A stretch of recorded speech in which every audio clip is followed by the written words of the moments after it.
Oh, it is. It is a hump day Wednesday episode of Donno Daily here on the 5 Reasons Sports Network, or as Brooklyn Rob refers to it, Mush Wednesday.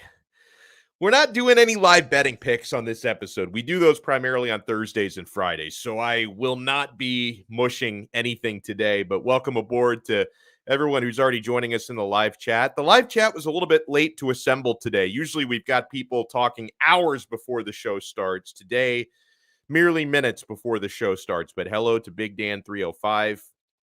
Hello to Ray Grullon. Hello to Andres. And yeah, hello to my guy who calls me the Mush, Brooklyn Rob. Welcome in. This is going to be a busy episode, guys. We are going to. Yesterday was very heat heavy. Today will be Dolphins heavy again with a little bit of Miami Hurricanes sprinkled in. We're going to talk to our pal, our Wednesday regular. I know Brooklyn Rob loves this dude. And I know a lot of you love this dude. Big John Stud is going to join us at about 3:20 today. He's going to be our only guest today, which will not be any problem for him because he loves to talk. He loves to get his time. And we have a topic on tap for today that I know he is very passionate about, right? So we're going to spend a little time with Big John Stud today.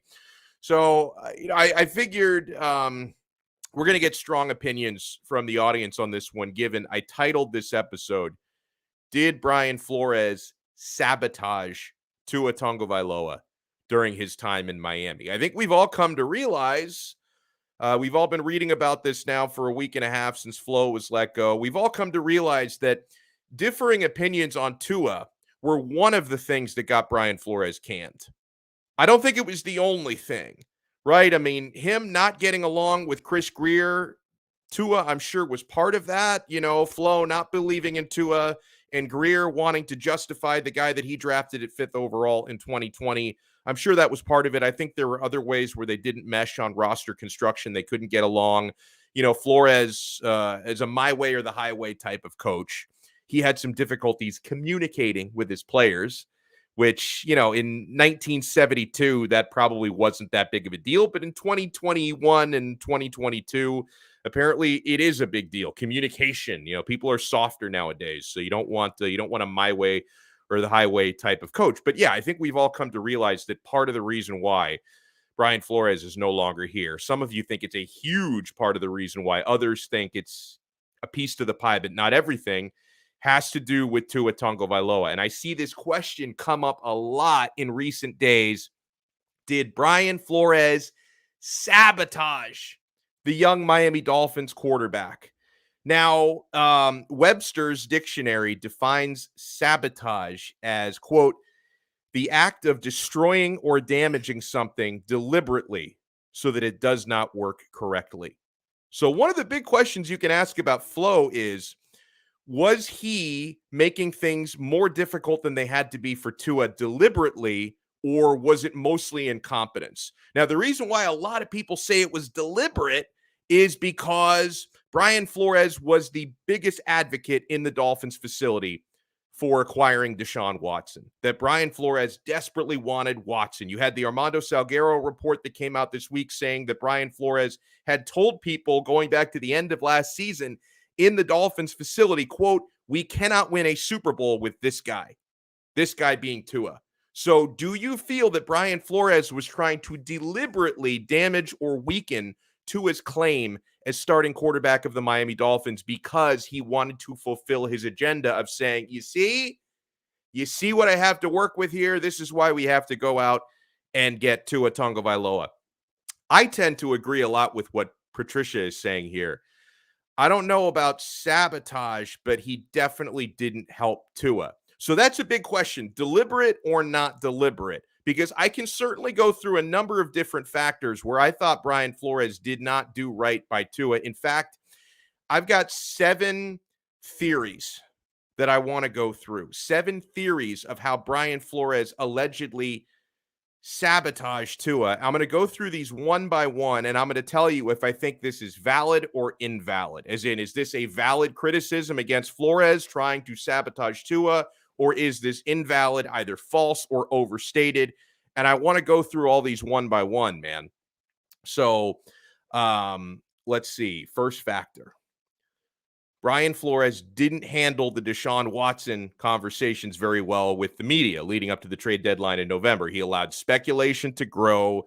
There were reports saying he was actually the driving force. I refer to Flo as the biggest advocate in the facility for Deshaun Watson. So he was the driving force behind the scenes to get Watson.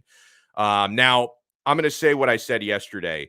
They're trying to sell you this narrative. They're trying to weave you this narrative now that Brian Flores is the only guy that wanted Watson. Nobody else did. He might have been the biggest advocate, but let's not forget Stephen Ross was 4 settlements away.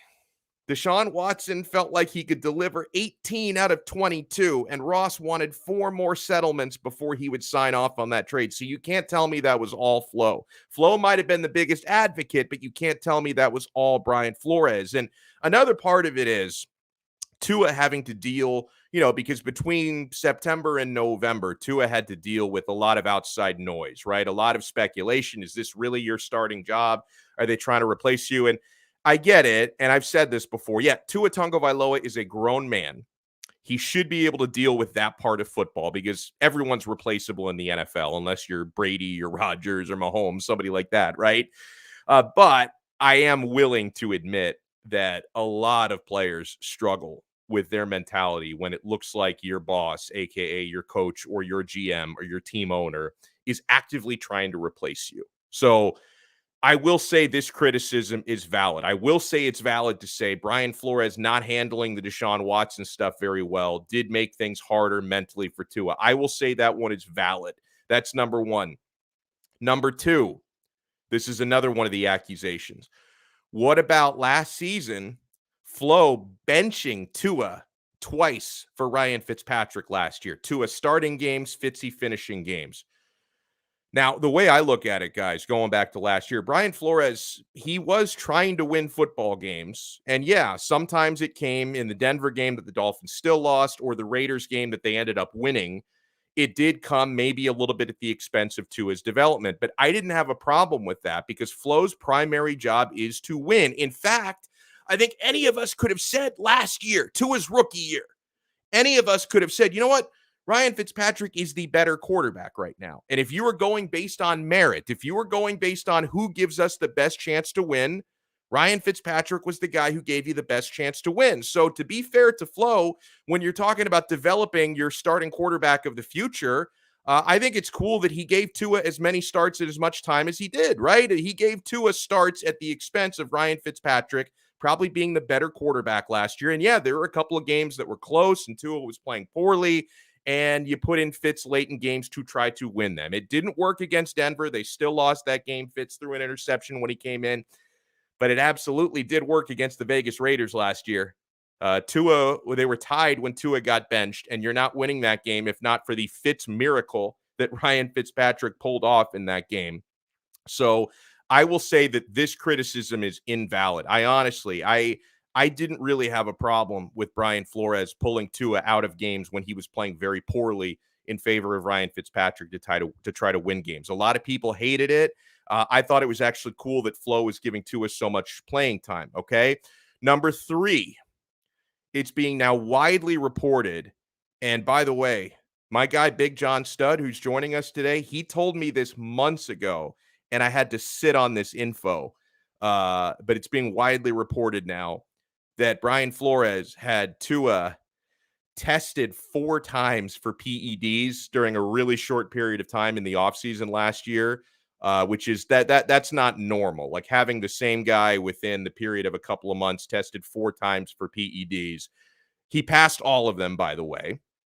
But apparently the reason why Flo kept having him tested for PEDs is, Tua, you saw him transform his body last year. He and Perform, the trainer that he works with, he was really putting on a lot of muscle mass. So Flo decided, I'm going to have this guy tested every couple of weeks, right? Which wasn't normal, okay? So Flores was either doing this because he was desperate to catch Tua cheating and make him look bad, or he was just fucking with his mind, basically. Either way, it's a messed up thing to do. So I will say that this one is valid. I will say that one is valid. Number 4, Brian Flores had a revolving door of offensive coordinators during Tua's first 2 seasons. I will say that this one is valid. This one is not like, I don't think this is an intentional act of sabotage. Like, I don't think Brian Flores went to bed at night the last 2 years and said, you know how I'm going to get to it today?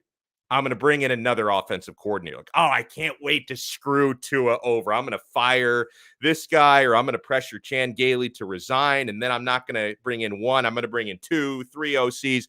I don't think he was doing that intentionally to screw with Tua, but there's no doubt that this can affect a young quarterback, right? When you start your career with Chan Gailey, who was really brought in for Ryan Fitzpatrick, not for you. And then when you could have had better people available, like I would have loved the Dolphins last year to have hired somebody like Pep Hamilton to be the offensive coordinator. Instead, they promote from within, not 1, but 2, and kind of 3 coordinators, because Charlie Fry got in on that fun as well. You could blame that more on incompetence than sabotage. But I will say that this one is valid because Flo's issues hiring offensive staff affected everyone, including Tua. You can also talk about the offensive line coach just not being competent this year. So I will say that one is valid, but I don't think that was like intentional. Like, Flores wasn't saying, man, if I just keep on hiring and firing coordinators, I'm really going to screw with Tua today. I don't think that was his intention. I just thought that development for Tua, or a lack thereof, could have been a symptom of that incompetence. Okay. Number 5, Flores put Tua on injured reserve with that rib injury, even though Tua told people he was healthy enough to play. I will say that criticism, to me, I'm going to say it's invalid, because that one sounds like he said, she said. A doctor should be the one to make the primary ruling, give you information on that. And a lot of times, listen, if you ask a player, like a player has broken ribs, he gets put on injured reserve. You ask a player, do you feel like you're going to play, or you're able to play? 95% of the time, you're talking about professional athletes hungry to play and get out there. 95% of the time, they're going to say, hell yeah, I'm able to play. Sometimes you have to protect these guys from themselves. So I don't think that there was any conspiracy when Tua was on IR. However, I was more concerned about the finger injury thing. Remember, Tua had the broken finger on his throwing hand later in the year. That one, I do say there's some validity there, because that Ravens game, Flores sat Tua against the Ravens.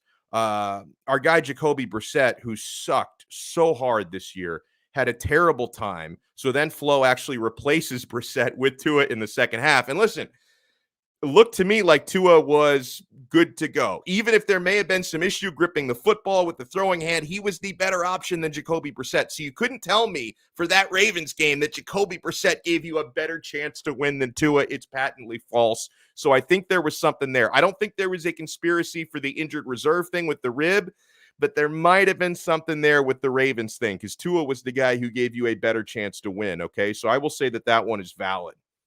Okay, number 6. Is this valid or invalid as a criticism? Brian Flores inserted Tua as the starting quarterback last season too early, before he was ready. I think this one is invalid and a bit ridiculous, because people are playing the result on that one, okay? If Tua was having the type of success his first 2 years that Joe Burrow is now having, or that Justin Herbert has had, I think then people would have praised Flo for turning to Tua as early as he did last year. Plus, I've heard it on pretty strong authority that the timeline of Flores liking Tua and then not liking Tua, I've heard it on strong authority that Flo did believe in Tua early on, and that he lost his faith later. So I don't think that when he first inserted Tua into the starting lineup, I don't think that one was done in any sort of sabotage. I think that Flo said, you know what, this is a really good time to turn to Tua. Because, at that point, the Dolphins were on a winning streak with Ryan Fitzpatrick. But Fitzpatrick, the game before Tua started, he didn't play well against the New York Jets. The Dolphins won the game because it's the Jets. But Fitz did not have a good game. He turned to Tua the game after that. I don't think that was sabotage. I think Flores said, you know what, this is a good time to see what Tua can do. So I think that one is invalid. The final one I'm going to go over, number 7, Flores provided Tua with one of the worst offensive lines in the NFL, a receiving core that can't stay healthy, and the guys that are on the field, most of them have trouble getting separation. not a good running game, all that stuff. So listen, there's validity there because Miami's offensive line, poor. Miami's running game, poor. Miami's receiving core, not nearly as deep as you thought they were going to be because most of these guys can't stay healthy. Thank God for Jalen Waddle, who can and is really good. Now, again, I don't think that this part of it is an intentional act of sabotage. I think this part of it is incompetence, and then a lack of development becomes a symptom of that. And the other thing is, okay, obviously, when you're talking about assembling a roster and you've got a head coach who has a lot of input on that, yeah, Flores deserves some of the blame for that. That is valid. However, I give Chris Grier and Stephen Ross as much of the blame for that as Brian Flores. And you look at Chris Grier being the guy who has final say over free agency draft picks. Stephen Ross, who hires those people and he signs off on all the big moves.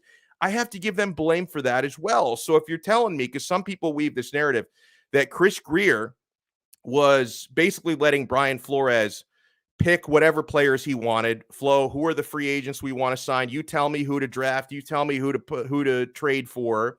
And so if you're gonna say that Grier was just letting Flores basically pick whoever he wanted, and Grier was a doormat for that, I think you have to give blame to Grier for either being too much of a yes man and a doormat. Plus, if we're going to blame Flo for some of the bad picks that the Dolphins made, we can't just then automatically give Grier credit for the good ones, right? You can't just say, oh, you know what?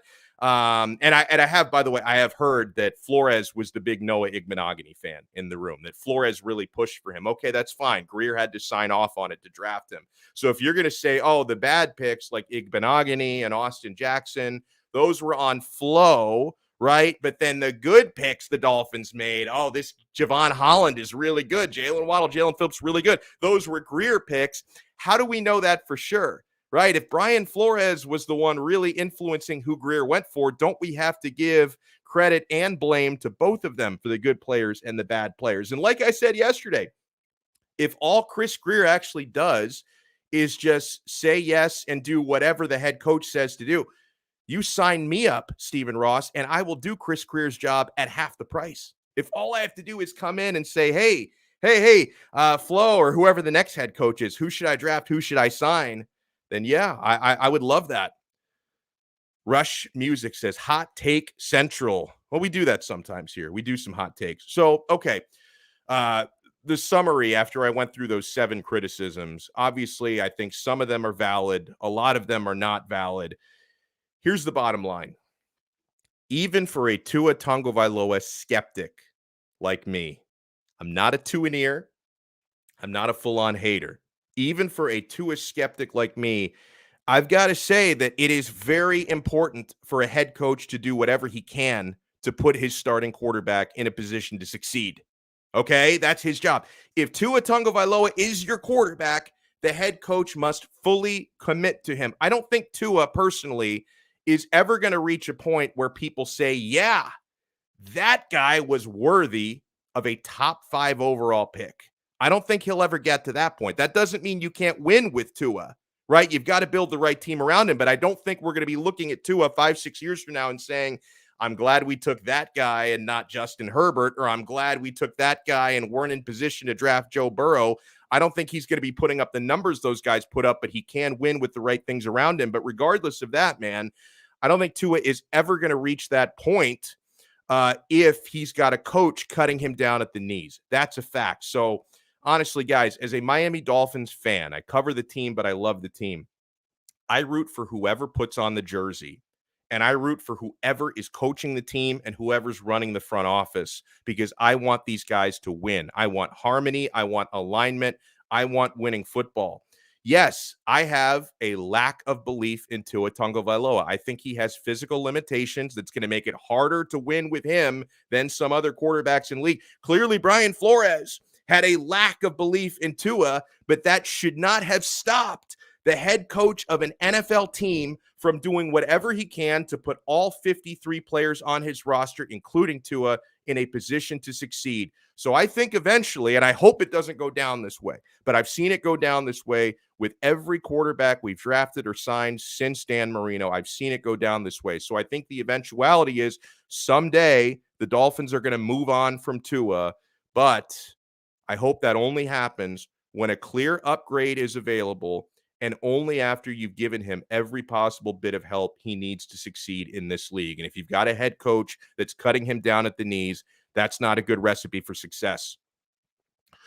Andres says he will never be an elite quarterback. Oh, thank you so much, Rush. He says, I just liked the stream. Boom. And that's a great reminder, guys. We got a lot more content coming. We're going to bring in Big John Stud in just a second. If you're watching this right now, whether you're watching it live here at 3:20 p.m., year of our Lord 2022, January the 19th, whether you're watching it live or you watch this later on a replay, do us a solid because it's great for the algorithm and it's great for my self-esteem. If you smash that like button, smash the like button and subscribe to 5 Reasons Sports on YouTube, because when you subscribe and turn the notifications on as well, every time we go live, and it's not just me. If you think, hey, this guy doesn't have a very trustworthy face, I've been told that I look a little shifty. If you think I look a little shifty, then maybe you think Ethan Skolnick looks more trustworthy, or the guys from the Sixth Ring who are doing a show tonight look more trustworthy. We got great content on the Miami Heat, Miami Dolphins, Miami Hurricanes, Florida Panthers, combat sports. I do a weekly combat sports show, which is going to be tomorrow night at 6 o'clock. Hit subscribe and check out what we're doing here on the 5 Reasons Sports Network. And guys, I want to remind you, we've got some awesome sponsors you need to support because these guys make the show go. And I only endorse things that I believe in. I fully believe in the Quarterdeck Seafood Bar and Neighborhood Grill. Bros, this is my spot to grab some fresh seafood. I love to build my own poke bowl. I love the fresh mahi-mahi at the Quarterdeck. The burgers and sandwiches are ridiculous. I love the side order options at the Quarterdeck. You can get tater tots on the side, which is my go-to. Curly fries, regular fries, sweet potato fries, mac and cheese, baked potato. They have something for everybody at the Quarterdeck. This is a great place to watch the big games and the big fights. We're going to be having a watch party. I think we'll be back at the Quarterdeck Davie on January 31st to talk a little Miami Heat or to watch a little Miami Heat basketball. So come check us out there. Guys, if you want to find the location nearest to you or peep their menu before you go, visit them on the web at quarterdeckrestaurants.com. And by the way, check every UFC pay-per-view fight out there. We have one on Saturday. Big heavyweight title fight, Francis Ngannou versus Ciryl Gane. They have every UFC pay-per-view fight for zero cover charge. You pay nothing at the door. You know, they charge you $75 now to order that thing at home, yet the cover charge is still 0.0 at the Quarterdeck. You have to check it out. quarterdeckrestaurants.com. Come for the food, stay for the fun. And guys, we have an official sportsbook partner. We've converted so many great people to betus.com. Yes, they're available in Florida. Use it in Florida. Hallelujah. BetUS.com is a full-service sportsbook. They've got all the big games, all the big fights, even pop culture props at BetUS, and live betting on all of it. Not only can you bet the NFL playoffs, bet the games before they start, you can bet on things while the games are going on. Live betting is really good. The Sharps love live betting. Guys, we have the best bonus in the industry for you. Sign up today at betus.com and use our show code when you sign up. They'll ask you if you have a promo code. You do. It's our code, 5RSN125. Type in 5RSN125, and they're going to give you a 125% sign-up bonus. You won't find a bonus like this anywhere else, man. 125%. If you deposit $100, they're going to give you $125 in free play money on top of your deposit. That really gives you a lot of money to play with, man. You bet, you win, you get paid. BetUS.com. Big John Stud joins us now. Big John, and listen, I was telling people, you were the first person to tell me that crazy story. And I don't mean crazy like it's not true. I just mean crazy. It was fucking ridiculous. The story about Brian Flores having Tua tested 4 times within a very short period of time during the offseason. I had to sit on that info for a really long time, and it is out there now. What do you make of this conversation, Big John Stud? In your mind, did Brian Flores try to sabotage Tua Tagovailoa? Is that a trick question? No, it's not a trick question. All right. There could be a complicated answer, but it's not a trick question. First of all, you really, you see me in the background and you just try to rile me up. So since you did it, all right, cool. All right. Now, do I think he tried to sabotage Tua? Absolutely. Absolutely, 1,000%, absolutely. And it wasn't said by me. That was spoken by Stephen Ross himself. So Well, he didn't use that word, sabotage, did he? yes, he did. He Yes, he did? did. Yes, he did. Ooh. Yes, he did. From what I understand, the exact word was sabotage. Yes, sir. Wow. Wow. So I mean, people can take it at face value. I mean, everything I've told you, word for word, has happened. It's come out on the news. It's come out in articles. So it ain't like they can keep saying, Cutler, I love you, bro. I see you every night, bro. But Tua's not trash. But that's okay. Now He's I'm, recycling. I mean, he's like, yeah. I'm gonna ask you a question because apparently people don't seem to understand something. Okay. With Justin Herbert, okay, there's 8 different sources. If you go and watch Dudley Do-Wrong's, he does a great job breaking things down. And Dougie had yeah, I know, Cully, I got you. Dudley does a great job as far as breaking down uh, Tua and stuff that he did this past season. Going back to the 2020 draft, he took 8 sources. 8 different sources, PFF and everybody else in between. All right. Out of the top 100 players, Tua was highest ranked as 3rd. He's just tripping out right now. Tua was ranked as high as 3rd, as low as 6th, and Justin Herbert was ranked as low as 20th and as low as 18th. So everybody who's saying now that they wanted Justin Herbert, not even the NFL sources, the people that were on the looking at them, not even different people that watch quarterbacks wanted Justin Herbert over Tua Tagovailoa. Most people didn't. There are a few people I give credit to, like our friend Lee Sterling, who joins us on Fridays. I remember him saying this on the record before the draft. And Big John, I thought he was crazy. Like he said this before that draft. You need to take Tua over Herbert. I'm like, what is this guy talking about? So, but I give him credit for saying that. Tua over Herbert or Herbert over Tua? Yeah, my bad. Herbert over Tua. So Lee Sterling is on record since before the draft saying Herbert over Tua. And I know that because I spoke to him like the week of the draft, so I can give him credit for that. There are a couple of, I mean, Mike Tannenbaum. Okay, but I mean, out of every worth. 100, Yeah. out of every 100 people you would have asked, you would have got at least 80 for Tua. Yeah. And you would have got 20 for Herbert. So not even I think that's accurate. Scouts. What's up, man? So who's that? Chris? Yeah, that's Chris. That's the show you need to go on, man.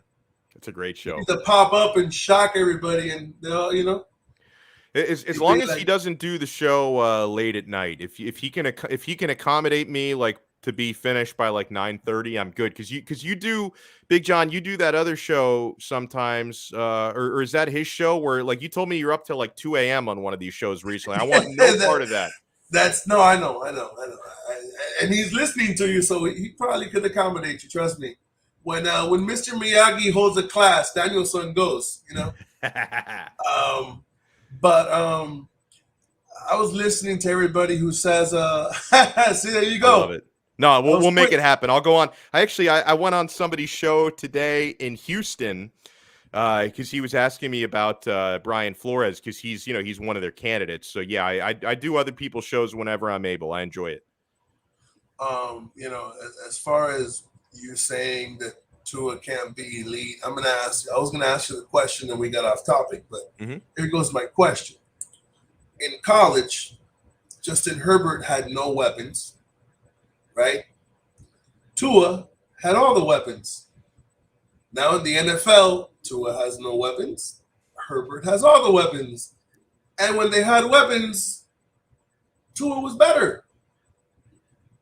That's an accurate statement. Yeah. Okay. No, it is accurate. So how can we sit there? As much as everybody hates to make the narrative, and they don't. I know we've been hearing it for 20 years. Mm-hmm. Trust me, I'm old enough to have heard it over and over and over and over again. I think the best quarterback we've had since Tua was probably Jay Fiedler, because Culpepper didn't really do anything. 1 year of Chad Pennington was pretty good. Yeah, that was okay. Really but I mean, good. but okay, I'll give you that one. But outside of that, Culpepper did more with the Raiders pointing at his knee when he scored 5 touchdowns on it than he did for us. So at the end of the day, how can we sit there and say Tua isn't good or can't be elite when there's nothing elite about the offense? Our elite weapon was Will Fuller, who took like 15 snaps. Was it even that many? I don't even. I know his finger was fractured like in 7 spots. He almost had as many fractures as he did receptions. Okay. He had fewer receptions than Xavier Howard. Xavier Howard had more interceptions than he had receptions. There you go. Now, when you take that into account, you realize you got the 32nd ranked offensive line and the 31st running game and receivers who can't stay healthy. I mean, look, perfect example. Devontae Parker spends more time massaging his leg than Deshaun Watson does at the massage parlor. Does he not? Yeah, I mean, it's probably a tie. At the end of the day, one's on our team, the other one isn't at the moment, if he does come or not. So at the end of the day, it doesn't matter. So when you got the whole team and they're all unreliable, and you have Tua going out there, man, when you have to rely on Jalen Waddle, a rookie wide receiver, to beat, look, they don't even double cover Devontae Parker. They ended up double covering Jalen Waddle. Nobody fears Devontae Parker. Hey, man, I'm going to have him come after you. See what you do. You know, I'm telling you, that stream was crazy that day. But, you know, it is what it is. So Tua has a winning record playing with trash. How can we say he can't be elite? If you stick just in, what about the defense though? But here's the thing: it's like, you know, we all know that 22 starters. Like, yeah, Tua does have a winning record, but how many of those wins were more on the defense than the offense? Can I ask you a question? How come they don't make that comparison when Tom Brady was winning Super Bowls and he was thinking it done? No, you're right. And you know what? It's funny you say that. Now, unfortunately, there's no video record of this because I was like a high school and college guy at the time. But, you know, it took me a while before I was a believer in Tom Brady. And maybe part of it was, as a Dolphin fan, I had a natural bias against a division rival. But I remember the first couple Super Bowls Tom Brady won, he was a game manager. Like, that was an elite defense. Brady, was throwing for like 150, 160 yards, just taking care of the football. I'm like, people are giving this guy a lot of credit. Eventually he won me over.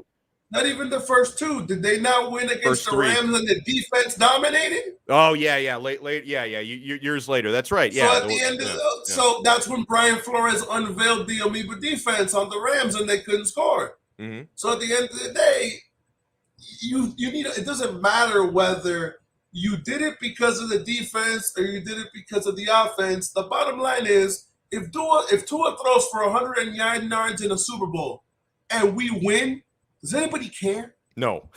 And by the way, somebody said earlier in the chat, here we go. He said, I think he's talking about the Tua haters. So I wonder what y'all are going to say when Tua leads us to the chip.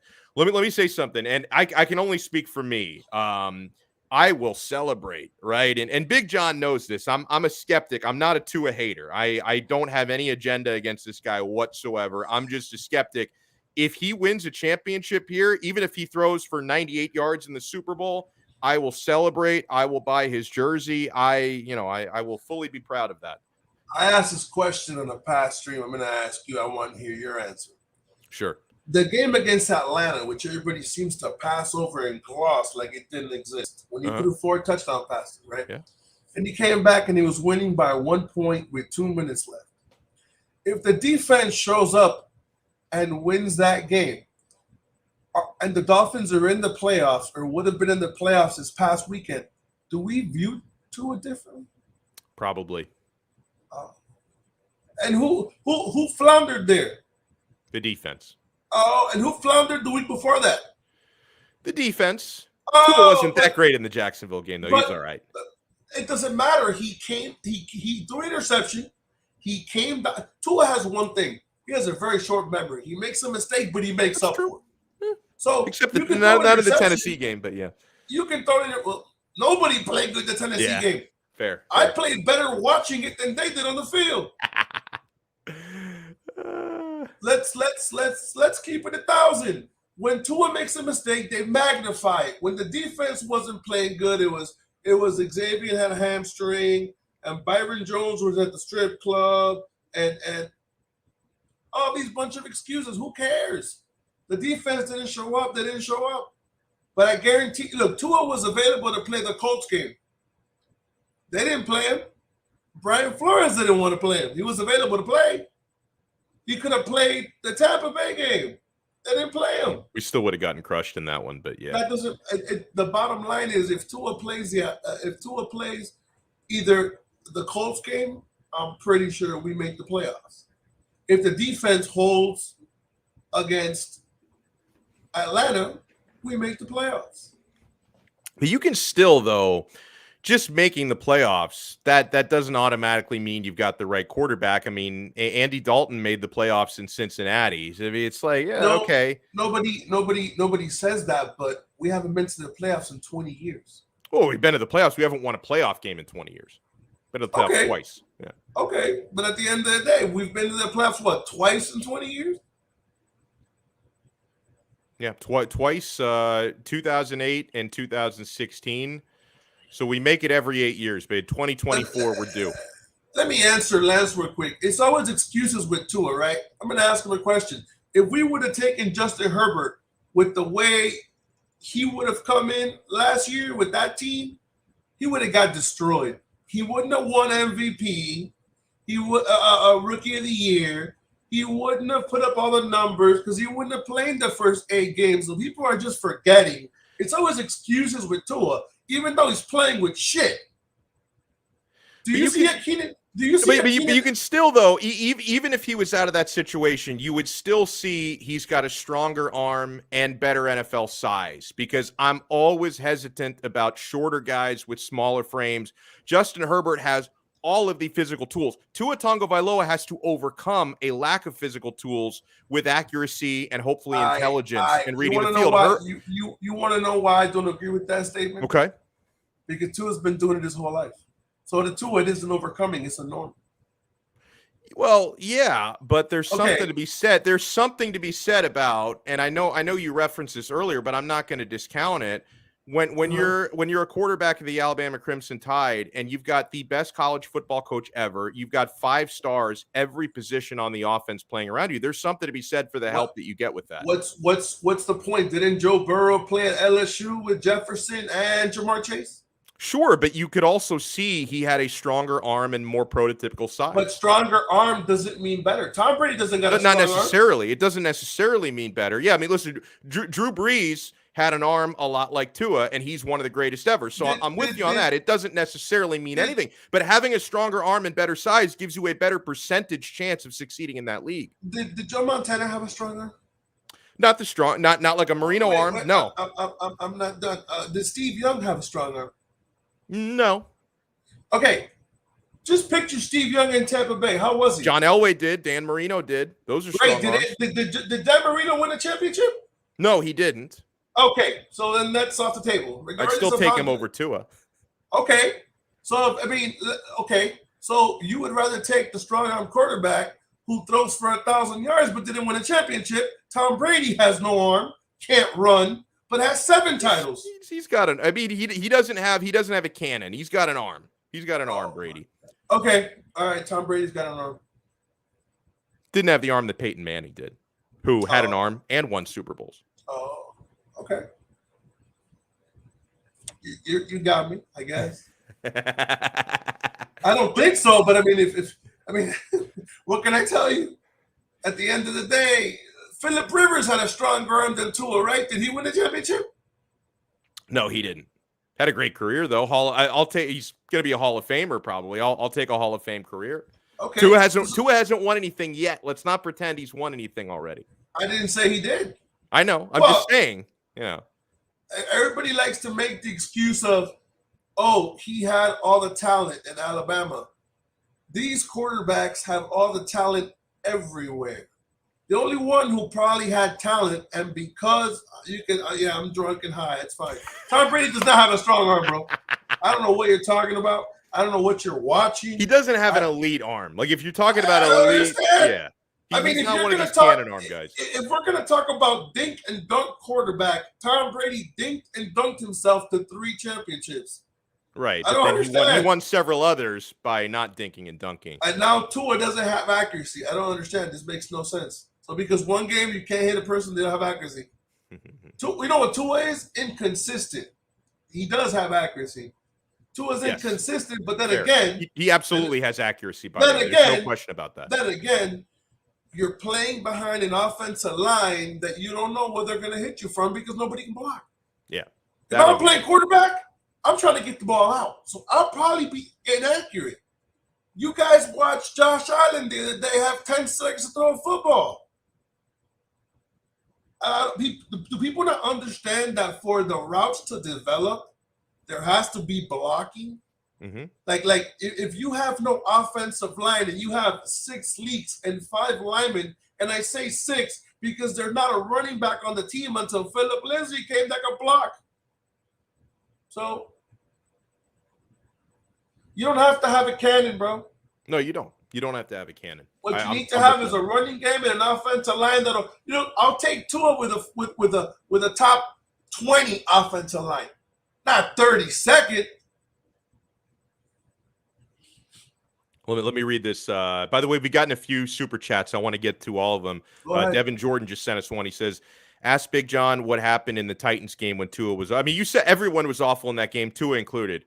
Tua is very inconsistent, and that will get coaches fired. Now, I do think Tua was part of the reason why this coach got fired, but it wasn't all about his on-field play. It was about disagreeing. It had nothing to do with his on-field play at all, whatsoever. That's what you get when people don't know what went on, and they don't know half of it, and they only know one part of it. Okay, let me ask you this, because I think we've both made strong points on the Tua thing, and part of it, we could talk about this for 3 hours and not come to any resolution. I want to talk about this head coaching search, Big John. We've had 7 candidates named, including Mike McDaniel, who a lot of people like. Brian Dable, Leslie Frazier has been named a candidate. Thomas Brown, who was actually a Hurricanes offensive coordinator a few years ago under Mark Richt. Who do you think is going to be the next head coach of the Miami Dolphins? Okay, Dable. That's the way I'm leaning. And how much of that, because Dable has the history of having been part of Tua's recruitment and his offensive coordinator at Alabama. How much do you think that's going to be part of the decision, knowing this guy probably believes in Tua and has worked with Tua before? Well, at the end of the day, if you what was the first thing you said before I came on? One of the first things you said was you want to have your coach and your quarterback on the same page. Yeah, for as long as somebody's your quarterback, you want them on the same page. And he clearly did not do that. Yeah. I mean, if you guys can't see that, it's because y'all want to make excuses and blame Tua's arm, but he threw a 57-yard bomb to Mac Hollins, and people don't seem to know how to count yard markers because I looked at the replay like 10 times. So, who knows? Maybe I'm looking at it in feet and inches and yards. Some may be on the metric system. It's okay. It might get confused. He threw a 56-yard bomb, and they might think it's 56 centimeters. You don't know nowadays. People have been stuck at home for 2 years, so you have to forgive them. True. For that. That is true. I think that it's gonna be a very big factor because I don't think Brian. I don't think he will handcuff Tua. I think Tua will, since he knows Tua and he left Alabama because Tua did not start over Jalen Hurts. He knows Tua. So if anybody knows Tua is going to give him the keys to the offense, which is what everybody wants to see. Listen, stop making Tua throw, dink and dunk. I want to see Tua throw. All right, well, let Tua out the offense at the line of scrimmage. Let Tua take over the offense and see what happens. Mm-hmm. If he does a shitty job, they're gonna kick his ass out of here anyway. Agreed. And I'm with that, by the way, because like I don't think anymore Deshaun Watson is a realistic option. I think that I don't think they're going to really go back in, and I don't know what's going to happen with his legal situation. Did you hear what Reason broke the other day or no? I don't think so. What did he break? Reason said that, according to sources, according to an article that came out, that it wasn't that Deshaun Watson ever settled 18 cases. Deshaun Watson did not take the phone call because he wasn't planning on settling. Oh, I did see that. I didn't realize Reason broke that, but I did see that story. Yeah, that well, I don't know if he broke it, but I know he brought it up. I got you. Yeah, I saw that story. Because most of the time when Reason says something, either he breaks it or he sees it. The rest of us don't see it. Right. And it came out, but he hadn't settled 18 cases. He didn't even take the phone call. Right. He basically hung up on Stephen Ross. Yeah, he wouldn't take the call. I did see that. So. Yeah, and honestly, with the whole not to get on a whole thing about Deshaun Watson's legal process, but I wonder how he's going to defend himself, because his best course of defense might to say, hey, I'm not a guy who commits sexual assault. I'm a guy who's addicted to prostitution, and try to say, hey, like I was booking on it. Like I'm being dead serious here. That might be the way he needs to defend himself, because the way that he was like trying to book these appointments through Instagram, sending these weird Cash App payments, like he's probably, to this point, he's probably embarrassed to say, yeah, I get hookers all over the place. I try to, and I'm not calling the victims that. I'm just saying this might be the way he chooses to defend himself. I don't know anything about these women. I'm saying Deshaun Watson's best course of action might be basically to say, hey, I'm not an assaulter. I'm a pervert. I have a problem. Yeah. Yeah, exactly. That's the way to try to get sympathy. So again, when I say that, don't take that as my commentary on the alleged victims. No, that's just my prediction of the best course of action for Deshaun Watson to defend himself, and I wonder if he takes it that route. I mean, regardless of the situation, it looks bad anyway. Absolutely. 100% right, because the guy is either a sexual predator or an infomaniac. Either way, it doesn't look good. Either way, it doesn't look good. I mean, at the end of here's the thing. I get it. He's 26. He's in other people's words, not mine, he's handsome, because I would never call a man handsome. But people say he's a young guy. He's handsome, and he's trying to see if he can have a kid in every state. I don't know. But, Oh, see, I didn't know this. Look at this from our guy, Alfredo. Deshaun Watson's actual defense in the filings by his attorney is a John's defense. He admits to everything by saying he paid for everything. So I don't know if I'm a psychic or what, but yeah, thank you, Alfredo. So hold on. I want to ask you one more thing about coaches. I'm expecting it to be Brian Daboll. You seem to feel the same way, but should they be interviewing someone like Doug Peterson? Should they be interviewing what was the guy's name? Jim Caldwell. Should they be interviewing Caldwell and Doug Peterson? Like, why have they, to this point, as far as we know, limited the search to the 7 names we've seen? I know our guy Manny Chang, who's an Eagles fan, he loves Doug Peterson. There's 2 things Manny loves: Doug Peterson and sneakers. I'm telling you. Hey, Manny, Jesus Christ, bro, come on! Can you send me the link earlier in the morning? By the way, you're being lazy, bro. Well, today he was out in the woods for his other job, so he was, he does the survival training. Big John, and like people think I'm joking about this. Manny Chang is one of those people. Manny Chang is one of those people. He thinks that like there could be this great reset, the new world order, that we're all going to have to go to the woods. So Manny, he's wandering through the woods every Wednesday with beef jerky in his pocket, dodging wild animals. Once the shit hits the fan, like if we get an actual apocalypse, I'm hitching my wagon to Manny Chang. Like I'm going to, like you see all these zombie shows and zombie movies, right? Yeah. As soon as the zombies come out, you want to be with the guy who knows how to like use the gun, and he knows how to like throw the hatchet into the face of the zombies, and knows how to like start his own fires and hunt his own animals. That Manny Chang is that guy. I know nothing about the great outdoors, but Manny Chang will be my guide to survival. Manny's a 2022 version of an Indian, huh? It's great. Telling you. I am telling you. Thank you so much for the super chat, Cap for Life. He says, I think he means sense. Please talk some sense into my guy. He is Hawaiian punch drunk. But honestly, guys, we have to come to a realization, whether you are to a near or to an on or to a hater or to a skeptic like me, who I'm somewhere in the middle. Like I call it like I see it. Okay. No matter where you are on the Tua issue, I think we all need to come together and accept the fact that he's getting another year. Like he is, whether you like it or not, whether I like it or not, or you like it or not, Tua Tagovailoa is going to be the starting quarterback for the Miami Dolphins in 2022. I want it to work, right? And I want them to get the right. It doesn't necessarily have to be someone who knows Tua. Like it doesn't have to be Brian Dable, but whoever they bring in, they need to have some belief and some alignment with Tua, and they need to put him in position to succeed. Because if he's going to be my starting quarterback in 2022, whether I like it or not, I want it to work because I don't want to have to be looking for another quarterback next year. If you really want to look at it, I mean, it's in the Dolphins' best interest that it works with Tua.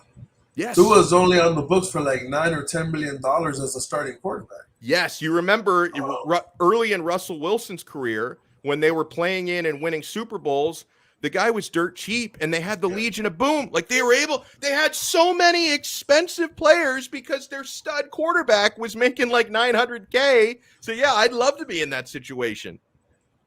If you think about it now, you bring any of those guys in, how much of the cap do they take up? A lot. So there goes your flexibility right out the window. Right. The perfect way to go through life.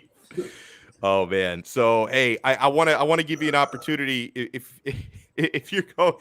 Jim Caldwell got exactly. Jim. Oh, that's funny. That is funny. I thought he was going to say Jim Caldwell got sick because he was working with Flo, but he says Caldwell got sick because he watched the Tua videos. Big John Stud, I always have so much fun when you're on, and I think the viewers enjoy it as well. Honestly, you get like the biggest engagements in the live chat, I think, from anyone we bring on. Let people know. Oh, and another super chat. This might be, you know what? I usually say I give all the super chat money to Manny. I might have to take a cut this time because the super chat money is like flying in today. We're making it rain. So go to Vailoa. Thank you so much. He says Deshaun Watson's ball velocity on average 54 miles per hour in college. Tua's was 53.9. Yet Watson has a cannon and Tua has a noodle arm. Well, apparently the difference between a noodle and a cannon is 0.1 miles per hour. We've established that now today. Just like when Justin Herbert this year, he was 7.1 yards an attempt, and Tua was a 7.0.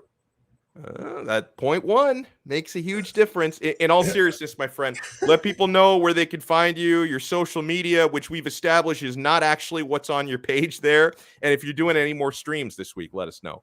I think later on tonight I'm going to be on Chris's show. So, I'll be on tonight. Awesome. Over there. And so if they want to send me some more ridiculous insults and all fun, I'm there. I'm there for all of it. I'm not running nowhere. I don't skate. I don't skate. Bro, I think it's like, and you're like me, like these live chats, like people, and some of the people in the live chat I do know personally. Most of you are just avatars to me. Oh, look at this. Oh wait, hold on. We double clicked it there. Hold on. Here we go. I keep screwing with Manny. For Manny's beef jerky and survival training. Brooklyn Rob, thank you so much for the super chat. But Big John, like you understand, like me, that if we're saying something on a show or if we're saying something on Twitter, and people that are just avatars and nicknames come after us and they get upset, it doesn't bother me. Like I wrote a tweet over the weekend about the Dolphins coaching search that some people loved, a lot of people disagreed with, some people called me names, and it's like, it's the kind of thing. If it's someone not like you and me, what do they say? Oh, I'm being cyberbullied. Oh my God. This guy with a picture of a football player on his avatar told me I'm stupid. Oh no, I'm going to cry myself to sleep. This is so terrible. Dude, I look at that stuff and I laugh. I'm like, wow, okay, it's fun debating people. If someone's going to call me names, Who gives a flying bleep? I'm okay with all of it. I feel like you're like me. You don't let this stuff bother you. Listen, man, people, like I've said it before and I'll say it again. So people can obviously, hashtag opinions are like assholes. Everybody has one. Okay. Yep. At the end of the day, think of it this way. Every time I've told you something that they don't know about and stuff that I've told you that they don't know about, it's all happened. It's all happened. They can say, I don't expect everybody to agree with me. I'm an acquired taste. Look, even Brooklyn Rob disagreed with me today. Yeah, he never loves disagrees. You. Yeah. First, I disagree with you all the time, and you're one of my favorite people, like legitimately. Brooklyn Rob first told me I was speaking facts, and then told me I was full of shit in the same show. You got to be great to go to both extremes. That's awesome. It's a gift. It's a gift. It's what it is. I love it. Well, we appreciate it. We'll do it again next Wednesday. Enjoy the rest of your day. What do you think the Heat are going to win today or what? I think they're going to win, man. This team is going to be firing on all cylinders from here on out because, they were able to, from the time that Adebayo was out, they were, a 5 seed? And they've actually, for most of the time without him, they've gotten to a virtual tie for the number 1 seed, and now everybody's getting healthy again. The Heat are a machine. Like, they're going to lose some games here and there, no question, but I think they're going to actually go for the number 1 seed. Like, they're going to try to get that number 1 seed. I'm at the point where I'll start Strus over Duncan Robinson any other week. I don't care. Yeah, the only thing is, and we, by the way, for anyone who missed yesterday's episode, go back and watch my interview with Brady Hawk, who he breaks this stuff down. I don't think who starts really matters, Big John, because Max Strus, even if he comes off the bench, I think he's going to play more minutes with Duncan Robinson. But at the start of games, they like Duncan's chemistry with Bam, the dribble handoffs. It works. So, I think Duncan started the other night. He played 18, 19 minutes. Strus came off the bench. He played 36 minutes. So I'm fine with that because, like you, I like Max Strus better than I like Duncan right now. But Eric Spoelstra is like a mad scientist with these starting lineups and these rotations. So when Bam is on the court, he likes Duncan better to start. It's because Duncan has more notoriety, and at the end of the day, the bottom line is to stretch the floor. Yeah. So when Duncan's on the court, you have to cover Duncan. He's like Reggie Miller. He doesn't stop. He's like Ray Allen. They run 15 miles in one game. And then when Strus comes in, he's playing the second tier, not to say bench player or second tier, but you're playing the bench. Yeah. So they're not as good defensively, and then you just take advantage of them that way. I wonder what he's going to do when Oladipo comes back. That's what I want. Yeah. It's going to take some time to work him in. It's going to be good, man. I appreciate your time as always. We'll talk again. Yes, sir. Awesome stuff there. The man, the myth, the legend, Big John Stud.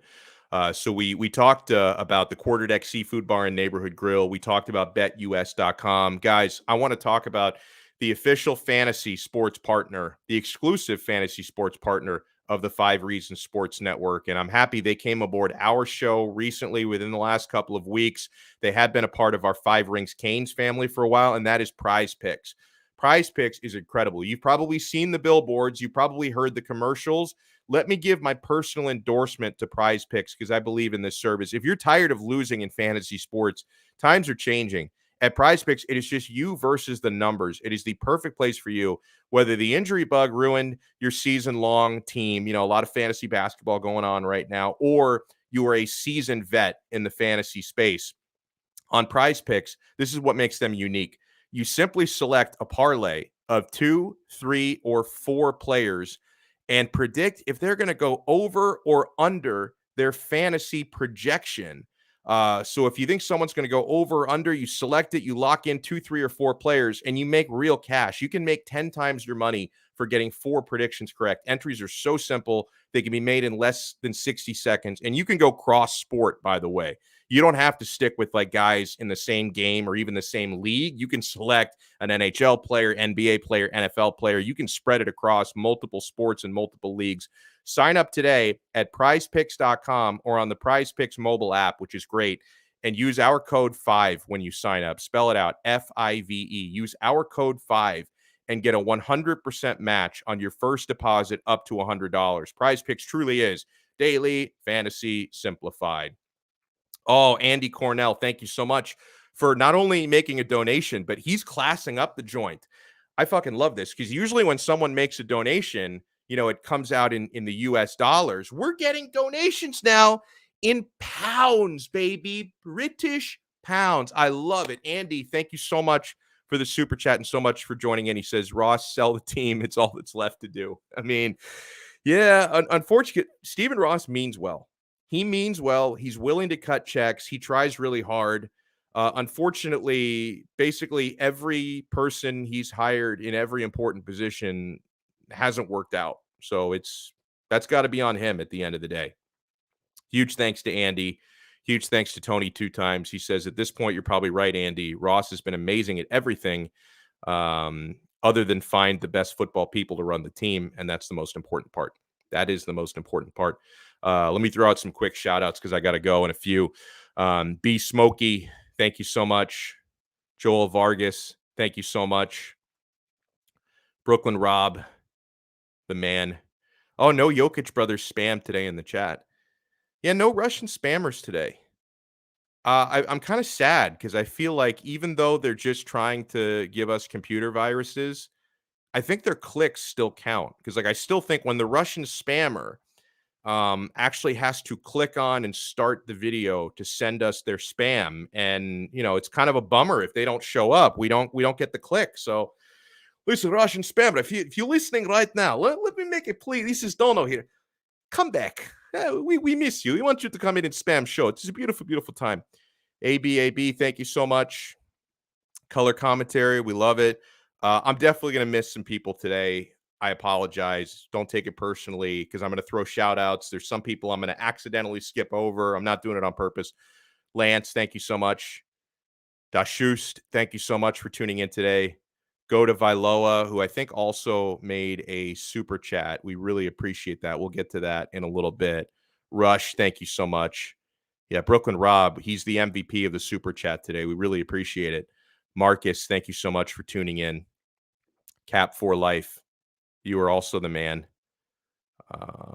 Let's see, who have I not shouted out yet? Chris at the Finns Tailgate, you're awesome. George says, thank God for Big John Stud. Tells it like it really is. He always keeps it real. I don't think that man has ever told a lie in his entire life. Daniel Poirier, thank you so much. 5 Reasons Survival Guide. I want Manny is going to be like the next generation's Bear Grylls. Like, I want Manny to host a story. He can teach us how to start fires and make our own jerky, how to skin a raccoon. Like, we'll learn all that stuff from Manny Chang. It's going to be fantastic. Let's see. Oh, Cap, thank you so much for the super chat. He wanted me to talk sense at a Big John Stud. Clarin, thank you so much for watching. We appreciate you. I think I already shouted out AB, but I want to make sure I get him in there. Max, thank you so much for tuning in. We appreciate you. My guy, Alfredo Arteaga, who actually, this was my prediction, and he confirms it. He is using a John's defense, is Deshaun Watson. I think that's probably the right strategy. It's going to get ugly because that's going to try to make the accusers look really bad, but I think that's how he's going to go about this. Ennis Campbell, thank you so much for tuning in. William, thank you so much for tuning in. How about this username? The fact that my guy here or my girl, I don't know your gender, I don't know your preferred pronouns, but the fact that you actually took the time to create a Google profile with the name Tua is trash. I respect your hustle. I really do. Go to Vailoa, gave us a very generous super chat. Thank you so much. Chibi, thank you. John, thank you so much. Let's see. I want to try to shout out a few unique viewers before we close out this episode. Cruz Ruiz, thank you so much for the message. And a couple more.